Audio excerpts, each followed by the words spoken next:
พี่น้องเนาะผู้ว่าตำบลเมืองนี้กับลูกนี้แต่ความสุขความเจริญ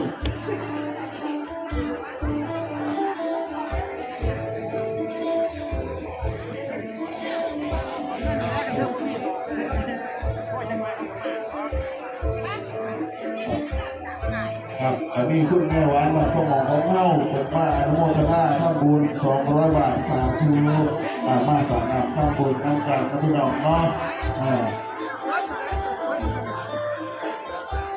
ครับเพื่อนว่าพวกผู้ที่มาท่านบุญในบ้านนี้นะครับพวกกินใจหมดพวกคนใจได้นี่ใจได้ทำตัวพ้นใจได้จบตัวไถ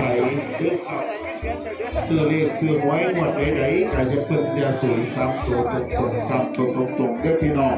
เอาครับแขกจะขอมาพี่น้องการเน่าสนับสนุนข้าวบุญได้หัวหน้าอยู่ได้หัวหน้าค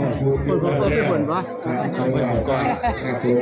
เรื่องสาระเน่านะครับลูกที่ผัดประทานทอดอะไรว่าโมเดลหนึ่งบ่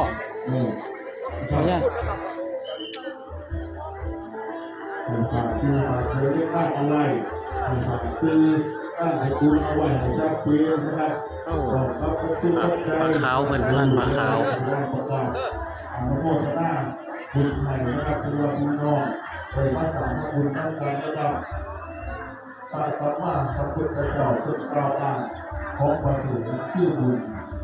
คนสุดท้ายเป็นคุณแก่คือว่าสถานเลยใช้บุญมาแก่ครับแต่ขาดคอเพื่อไม่ติดแผลเพื่อไม่นอกติดกองพุ่งไปนอกพอดีแล้วไปนอกครับมาท่านต้องดีเอาไว้ครับฝากต้องดีเอาไว้ให้พระศาสนาตายไปเขายังไปนั่งเขาได้กับพี่น้องเอาไปได้แต่ที่ขึ้นนั่งโชคดีกับพี่น้องที่จังหวัดครับผมข้ามที่ช่วงเรื่อยขาดแคลนผสมบูรณ์กับเพนี่ข้ามบุญโคไปเล่าจะเป็นลงทาง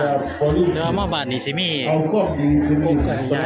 ก้มตีสังเกตสามัคคียึดไว้จะได้ถึงหีบข้อ